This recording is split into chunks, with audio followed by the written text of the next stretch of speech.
Hello guys. So I'm gonna just get straight back into the story. If you remember where we left off, Grandma is currently just about to go through the roof. So here we are at chapter 8, The Brown Hen. George stood in the farmyard looking up at the roof. The old farmhouse had a fine roof of pale red tiles and tall chimneys. There was no sign of Grandma. There was only a song thrush sitting on one of the chimney pots, singing a song. The old Wurzels got stuck in the attic, George thought. Thank goodness for that. Suddenly, a tile came clattering down from the roof and fell into the yard. The song thrush took off fast and flew away. Then another tile came down, then half a dozen more, and then, very slowly, like some weird monster rising up from the deep, Grandma's head came through the roof. Then her scrawny neck and the tops of her shoulders. "How am I doing, boy?" she shouted. "How's that for a bash up?" "Don't you think you'd better stop now, Grandma?" George called out. "I have stopped," she answered. "I feel terrific. Didn't I tell you I had magic powers? Didn't I warn you I had wizardry in the tips of my fingers? But you wouldn't listen to me, would you? You wouldn't listen to your old Grandma." "You didn't do it, Grandma," George shouted back to her. "I did it. I made you a new medicine." "A new medicine? You? What rubbish!" she yelled. I did, George shouted. "You're lying as usual," Grandma yelled. "You're always lying." "I'm not lying, Grandma. I swear I'm not."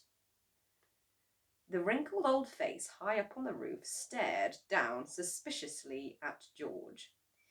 "You're telling me you actually made a new medicine all by yourself?" she shouted. "Yes, Grandma, all by myself." "I don't believe you," she answered.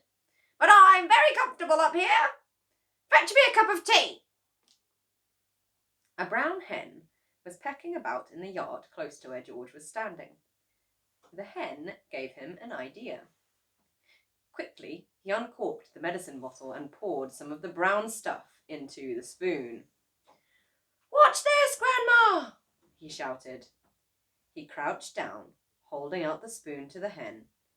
"Chicken," he said. "Chick, chick, chicken. Come here, have some of this." Chickens are stupid birds and very greedy. They think everything is food.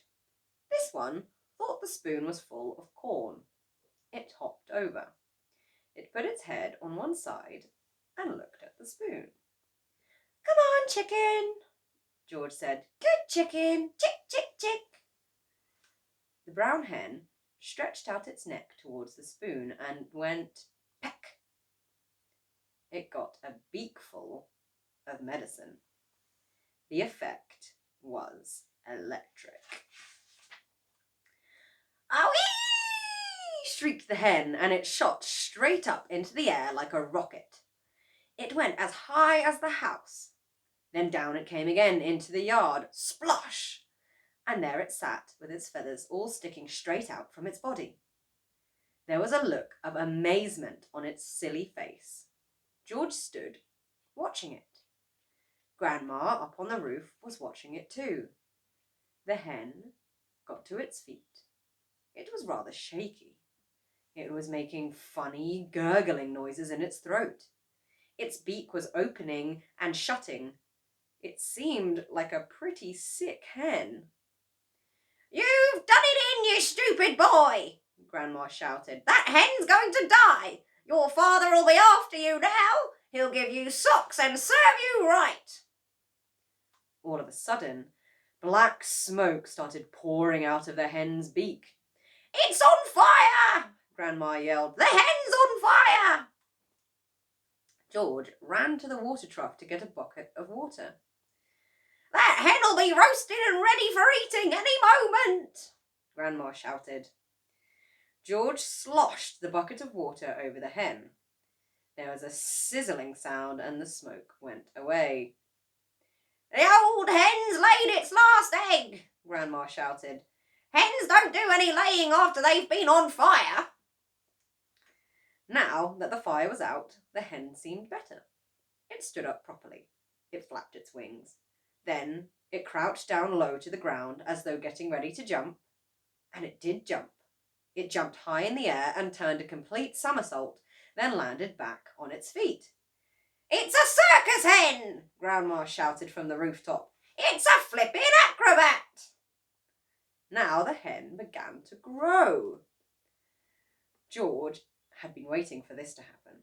It's growing, he yelled. It's growing, Grandma. Look, it's growing. Bigger and bigger. Taller and taller it grew. Soon the hen was 4 or 5 times its normal size. Can you see it, Grandma? George shouted. I can see it, boy, the old girl shouted back. I'm watching it. George was hopping about from one foot to the other with excitement, pointing at the enormous hen and shouting, It's had the magic medicine, Grandma, and it's growing just like you did. But there was a difference between the way the hen was growing and the way Grandma grew. When Grandma grew taller and taller, she got thinner and thinner. The hen didn't. It stayed nice and plump all along. Soon it was taller than George, but it didn't stop there. It went right on growing until it was about as big as a horse. And then it stopped. Doesn't it look marvellous, Grandma? George shouted.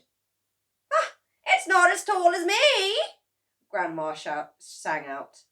Compared with me, that hen is titchy small. I am the tallest of them all. Chapter 9. The pig, the bullocks, the sheep, the pony, and the nanny goat. At that moment, George's mother came back from shopping in the village. She drove her car into the yard and got out. She was carrying a bottle full of milk in one hand and a bag of groceries in the other. The first thing she saw was the gigantic brown hen towering over little George. She dropped the bottle of milk. Then Grandma started shouting at her from the rooftop, and when she looked up and saw Grandma's head sticking up through the tiles, she dropped the bag of groceries. How about that then, eh, Mary? Grandma shouted. I bet you've never seen a hen as big as that. That's George's giant hen, that is. But,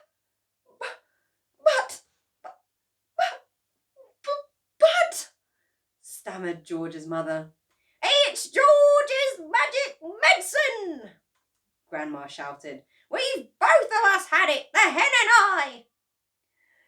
But how in the world did you end up on the roof? Cried the mother. I didn't, cackled the old woman. My feet are still standing on the floor in the living room. This was too much for George's mother to understand. She just goggled and gaped. She looked as though she was going to faint. A second later, George's father appeared. His name was Mr. Killiecrankie. Mr. Cranky was a small man with bandy legs and a huge head. He was a kind father to George, but he was not an easy person to live with because even the smallest things got him all worked up and excited. The hen standing in the yard was certainly not a small thing, and when Mr. Cranky saw it, he started jumping about as though something was burning his feet. Great heavens, he cried, waving his arms. What's this? What's happened? Where did it come from? It's a giant hen. Who did it? I did, George said. Look at me, Grandma shouted from the rooftop. Never mind about the hen. What about me? Mr. Cranky looked up and saw Grandma. Shut up, Grandma, he said. It didn't seem to surprise him that the old gal was sticking up through the roof. It was the hen that excited him. He had never seen anything like it. But then who had? "It's fantastic!" Mr. Cranky shouted, dancing around and around.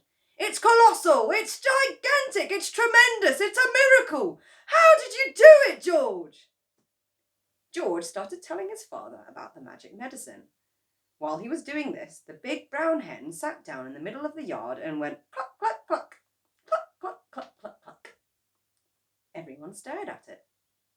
When it stood up again, there was a brown egg lying there. The egg was the size of a football. "That egg would make scrambled eggs for 20 people," Mrs. Cranky said. "George," Mr. Cranky shouted, "how much of this medicine have you got?" "Lots," George said. "There's a big saucepan full in the kitchen, and this bottle here is nearly full." "Come with me," Mr. Cranky yelled, grabbing George by the arm. "Bring the medicine. For years and years I've been trying to breed bigger and bigger animals, bigger bulls for beef, bigger pigs for pork, bigger sheep for mutton." They went to the pigsty first. George gave a spoonful of medicine to the pig. The pig blew smoke from its nose and jumped about all over the place. Then it grew and grew, and in the end it looked like this. They went to the herd of fine black bullocks that Mr. Cranky was trying to fatten for the market. George gave each of them some medicine, and this is what happened. And then the sheep, and he gave some to his grey pony, Jack Frost. And finally, just for fun, he gave some to Alma, the nanny goat. I'm going to leave it there for this video and carry on in the next one. See you there.